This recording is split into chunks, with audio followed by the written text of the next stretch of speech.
Hey everyone, and welcome back to Disney Song Statistics. This one's called Part 4, Song Forms for Book and Film. And another quick reminder that the data spreadsheets and charts we're going to see in this video are available at tonaltrends.com. And here's where you go if you want to skip straight to the data presentation. Otherwise, let's start with a quick definition of terms. And mind you, there aren't like any definitive definitions for song form terms in the pop music world, just commonly used ones. All these guys up here have synonyms, which many musicians, including myself, use in different contexts and in different ways. And yeah, I'll do my best to mention as many as I can. Okay, we'll start with perhaps the most synonymized, nebulous of the song form sections, what I call the pre, and what is also sometimes called an interlude, or an intro sometimes if it's the beginning of a song. You can also get specific with the term, like when people say pre-chorus or pre-whatever, for when you're introducing specific sections. You could even use the word prelude if you want, but that's more getting into the classical world. Anyways, regardless of what you prefer to call it, a pre, or intro or interlude, is a section of material introducing or setting up a more important primary section, like a verse, chorus, or even sometimes a bridge. It's usually shorter than one of these primary sections, but longer than, let's say, a refrain or a tag. But yeah, basically, if I can't call it a verse, chorus, bridge, refrain, instrumental, tag, or an outro, I'm probably going to call it a pre. And you can too, if you want. Next up, the verse. The verse is the most primary of the primary sections. Every song out there has a verse of some kind. It does, or it's probably not even a song. One way to identify the verse is that almost always verses have different lyrics from one another and are more on the lyrical side in general. But yeah, find me a song without anything you could call a verse and I'll just be like, what? Okay, the counterpart of a verse is a chorus, and the night and day difference between them is that the chorus usually uses the same lyrics and is more hummable and catchy than it is lyrical. Moving right along, a refrain, like a chorus, is a section with a catchy and hummable melody, but it's much shorter, usually only just like one phrase long, which can be a melodic hook taken from another section or independent of any other part. Oftentimes, a good way to identify a refrain is by way of the title of the song. Next, probably the third most referenced section of a song after the verse and chorus is the bridge, which is an additional section of new material always coming after a verse or chorus has been introduced, and oftentimes played around 2/3 of the way through a song, and not often repeated. I wouldn't describe most bridges as either lyrical or catchy, or even a combo of the two. The first thing that comes to mind when I think of bridges would be heightened, like it's usually where you dial it up to a climax of some kind of intensity. And while some people use the obvious metaphor that a bridge bridges sections, I gotta disagree a little bit in that implies a just passing through kind of idea. See, most bridges are more like amusement parks where your kids, you're driving along, your kids like, oh, stop there at the amusement park, daddy. And so, they want some fun. And you're like, well, I got the time. All right, let's stop, kids. It's like maybe my next band practice, I'll be like, hey guys, let's take it to the park, and they'll be like, what the heck? And I'll be like, the park, like the bridge. And they're like, oh, okay, let's stop at the park. But anyways. Okay, I stands for instrumental sections, or solos, as they're thought of in many genres. These are either to introduce other sections, or sometimes they exist for their own sake, just to be awesome. And in movie context, they often exist to support dialogue. What makes them different than all other song form sections is that they can borrow music from any other sections without being called something else. Or they can be entirely new sections of music. And also, so we're clear, if someone out there calls a section of music a verse because it's got the verse chords, but there's no lyrics or nothing like that, that's fine too. That happens a lot. It's no worries. Next up, a tag is a very short new idea that fits no other section label. Pun intended. A tag is almost never repeated and can also be thought of as a very short pre-section, or even like a post-section, why not? Last for our red abbreviations, an outro, or sometimes called a coda, is a significant section of new or somewhat new material coming at the end of the song.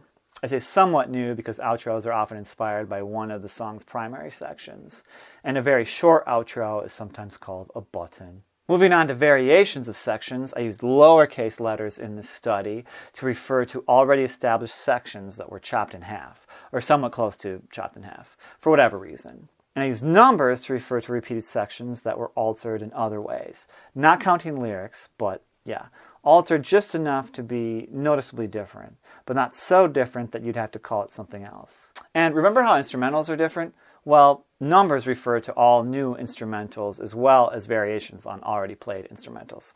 So there's that. Okay, I hope this is all workable for most people, but if you don't like some of these definitions or have something to add, I'd love to hear about it in the comments, especially comments about any other terms you use to describe your song sections. Okay, on the next line down, we've got some tidbits. So, no song study had all 8 section types represented. The maximum we saw was 6 section types.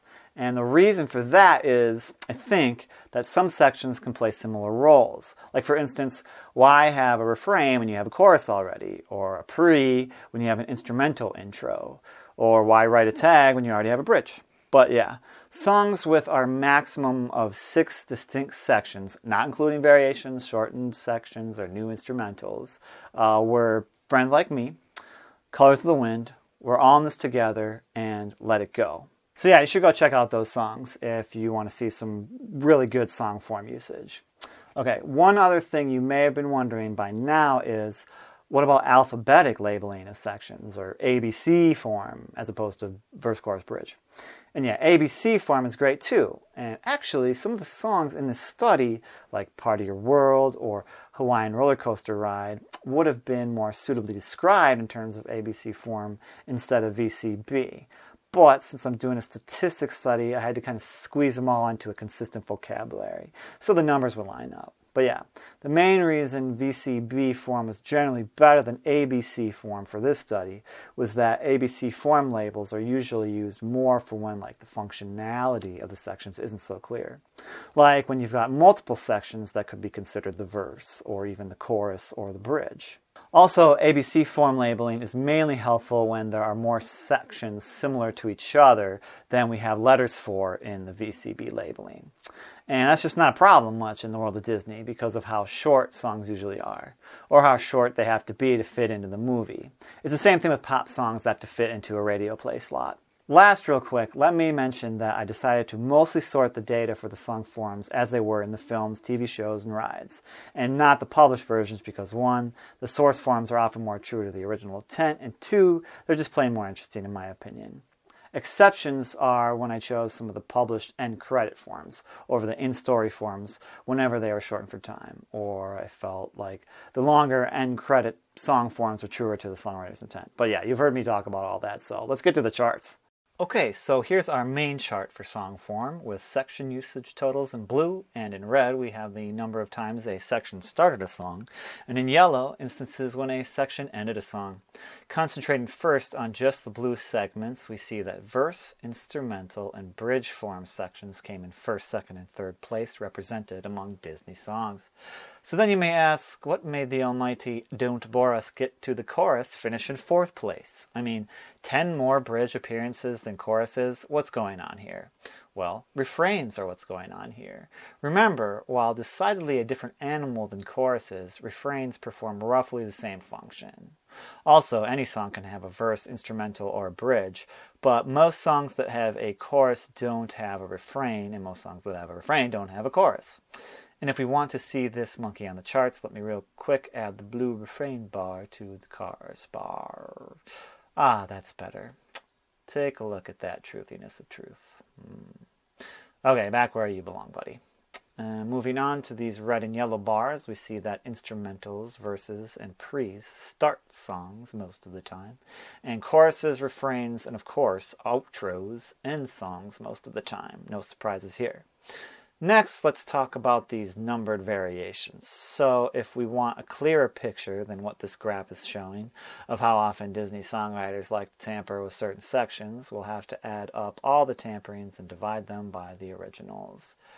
So yeah, I did that and found that in order of sections most often varied to least often varied, instrumentals were various at a rate of 81%, refrains 71%, verses and choruses about the same at 70 and 67% respectively.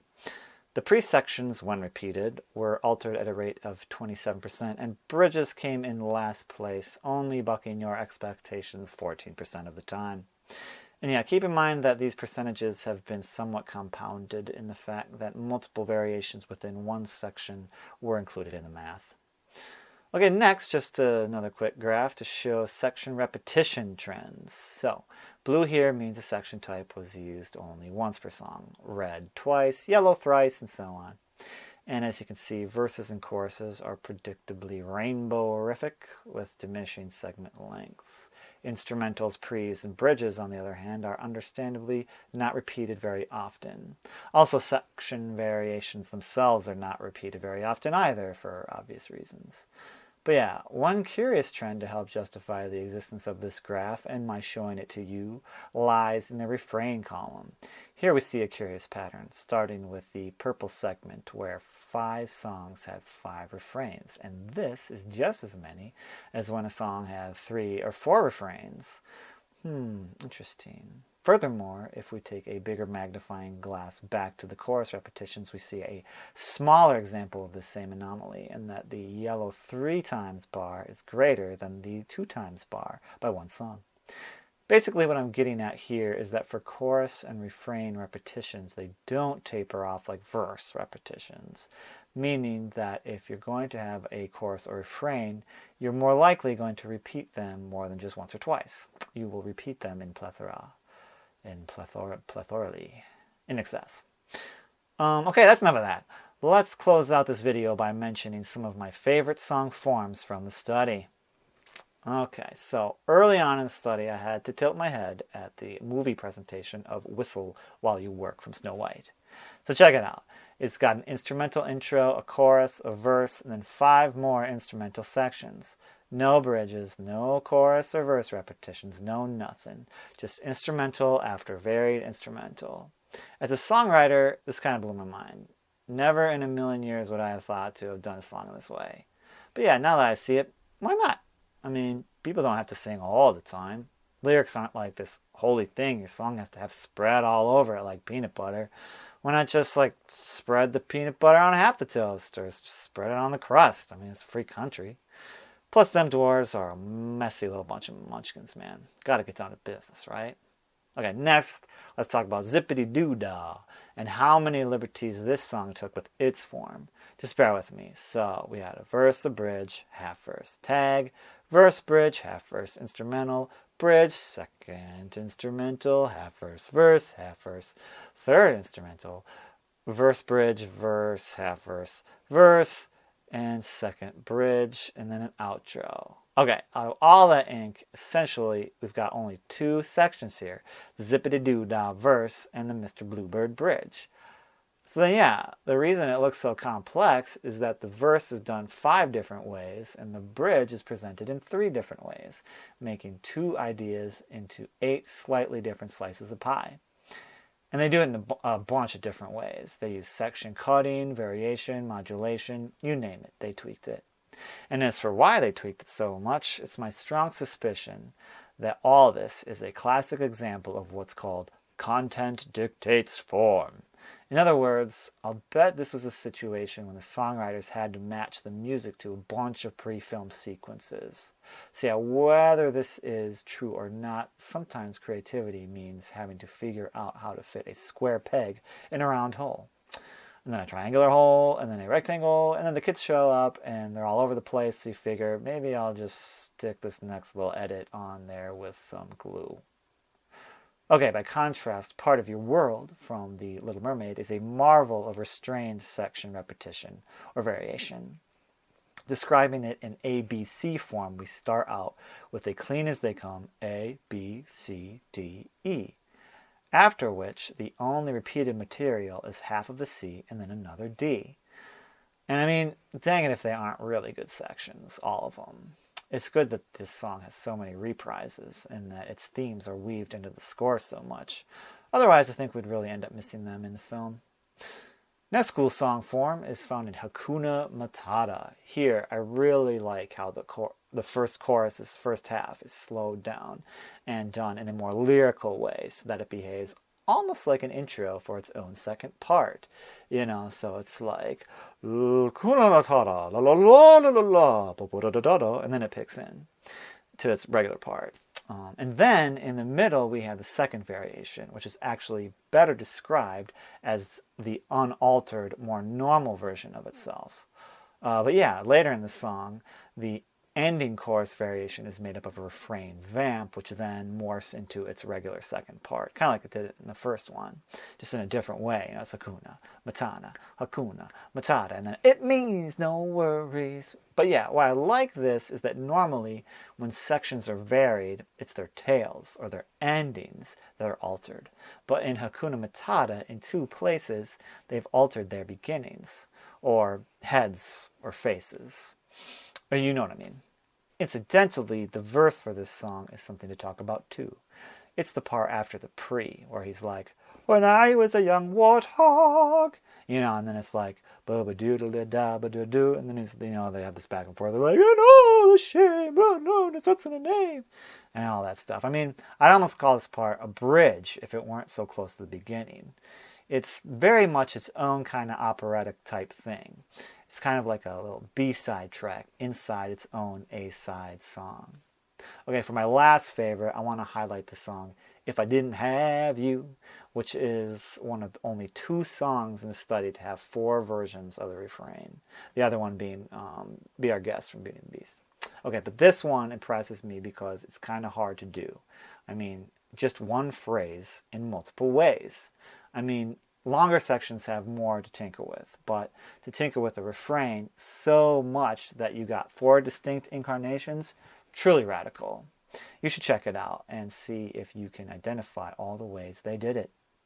Okay, well that's it for this one, but I'll see you next time in our final one of these called Disney Song Statistics Part 5, Chord Types Aplenty. Thanks so much for watching, and please make sure to click us a like on Facebook, subscribe to the YouTube channel, follow me on Twitter, join the mailing list, and tell all your friends about these songwriting and music theory videos at tonaltrends.com. Peace, y'all.